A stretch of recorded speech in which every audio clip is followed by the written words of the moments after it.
পৃথিবী শুরুর দিকে সেচের জন্য কত বড় একটা স্থাপনা বানাইতে হয়েছে, মানে ওয়াইন মিল বানাইতে হয়েছে। আর এত জায়গা নিয়ে এই ওয়াইন মিলটা তৈরি করছে। কিন্তু বর্তমানে দেখেন, আমাদের বর্তমানে পৃথিবী কত দ্রুত এগিয়ে যাচ্ছে। এত বিশাল একটা ওয়াইন মিলের জায়গা সব কিছু মিলিয়ে একটা ছোট্ট মেশিনে পরিণত হয়ে গেছে।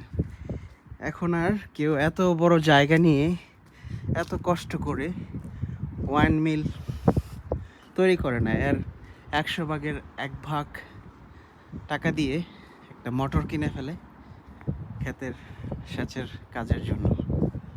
সো পৃথিবী দিন দিন এগিয়ে যাচ্ছে, মানুষেরও পরিশ্রম কমছে।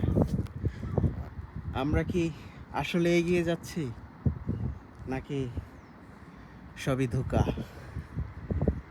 আগে কি ভালো ছিলাম, নাকি এখন